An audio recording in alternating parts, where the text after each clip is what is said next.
पद्मिनी एकादशी व्रत कथा।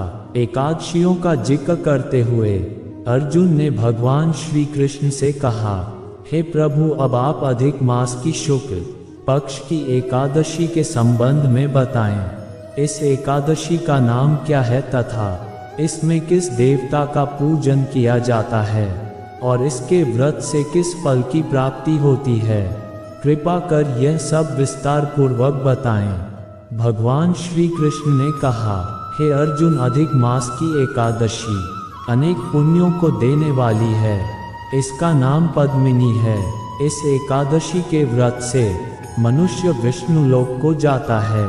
इस एकादशी के व्रत की कथा को जो ध्यानपूर्वक सुनता है वो स्वर्ग लोक को जाता है। अब मैं तुम्हें इसकी कथा बताता हूँ, तुम ध्यानपूर्वक सुनो। ये सुंदर कथा महर्षि पुलस्त्य ने नारद जी से कही थी। एक बार कार्तवीर्य ने रावण को अपने बंदी गृह में बंद कर लिया। उसे महर्षि पुलस्त्य ने कार्तवीर्य से विनय करके छुड़ाया। इस घटना को सुनकर नारद जी ने महर्षि पुलस्त्य से पूछा, हे महर्षि, इस मायावी रावण को, जिसने सभी देवताओं सहित इंद्र को जीत लिया था, कार्तवीर्य ने उसे किस प्रकार जीता?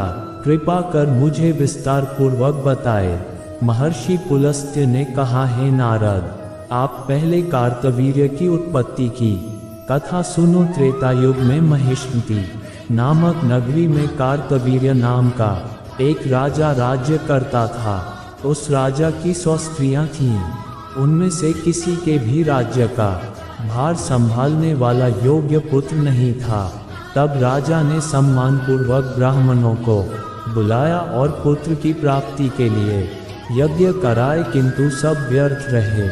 जिस प्रकार दुखी मनुष्य को भोग नीरस मालूम पड़ते हैं, उसी प्रकार राजा को भी अपना राज्य पुत्र बिना दुखमय प्रतीत होता था।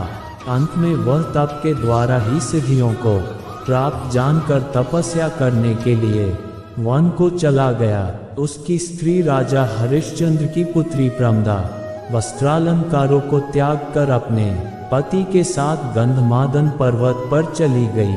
उस स्थान पर इन लोगों ने 10,000 वर्ष तक तप किया, किंतु सिद्धि प्राप्त न हो सकी। राजा की देह मात्र हड्डियों का ढांचा मात्र ही रह गई। ये देख प्रमदा ने श्रद्धापूर्वक महासती अनसुया से पूछा, मेरे स्वामी को तप करते हुए 10,000 वर्ष व्यतीत हो गए, किंतु अभी तक प्रभु प्रसन्न नहीं हुए हैं जिससे मुझे पुत्र प्राप्त हो। इसका क्या कारण है? प्रमदा की बात सुनकर देवी अनसुया ने कहा, अधिक मास जो कि 36 माह बाद आता है, उसमें 2 एकादशी होती हैं। इसमें शुक्ल पक्ष की एकादशी का नाम पद्मिनी और कृष्ण पक्ष की एकादशी का नाम परम है। इनके जागरण और व्रत करने से ईश्वर तुम्हें अवश्य ही पुत्र देंगे। तत्पश्चात देवी अनसुया ने व्रत का विधान बताया। रानी प्रमदा ने देवी अनसुया की बतलाई विधि के अनुसार एकादशी का व्रत और रात्रि में जागरण किया। इससे भगवान विष्णु उस पर बहुत प्रसन्न हुए और वरदान मांगने को कहा। रानी प्रमदा ने कहा, प्रभु, आप यह वरदान मेरे पति को दीजिए। रानी प्रमदा का वचन सुन भगवान विष्णु ने कहा, हे रानी प्रमदा, मल मास बहुत प्रिय है, उसमें भी एकादशी तिथि मुझे सबसे अधिक प्रिय है।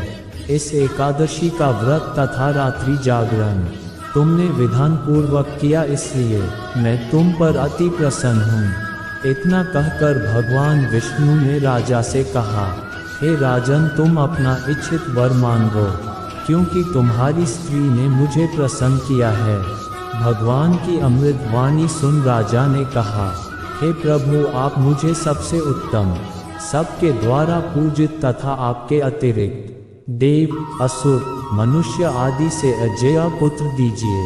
राजा को इच्छित वर देकर प्रभु अंतर्धान हो गए। तदुपरांत दोनों अपने राज्य को वापस आ गए। इन्हीं के यहाँ समय आने पर कार्तवीर्य उत्पन्न हुए थे। ये भगवान श्री हरि के अतिरिक्त सबसे अजेय थे। कार्तवीर्य ने रावण को जीत लिया था। ये सब पद्मिनी एकादशी के व्रत का प्रभाव था। इतना वृतांत सुनाने के उपरांत महर्षि पुलस्त्य वहां से चले गए। श्री कृष्ण ने कहा, हे कुंती पुत्र अर्जुन, यह मैंने अधिक मास के शुक्ल पक्ष की एकादशी का व्रत कहा है। जो मनुष्य इस व्रत को करता है वह विष्णु लोक को जाता है। सूत जी ने कहा, हे ऋषिश्रेष्ठों, जो आपने जानना चाहा था सो मैंने कह दिया, अब आप क्या जानना चाहते हैं। जो मनुष्य इस व्रत कथा को सुनेंगे वे स्वर्ग लोक के अधिकारी हो जाएंगे। ईश्वर सर्वतः हैं, वे दुष्प्राप्य वस्तुओं को भी देने में समर्थ हैं, परंतु प्रभु को प्रसन्न करके अपनी इच्छित वस्तु प्राप्त करने का मार्ग मनुष्य को जानना चाहिए।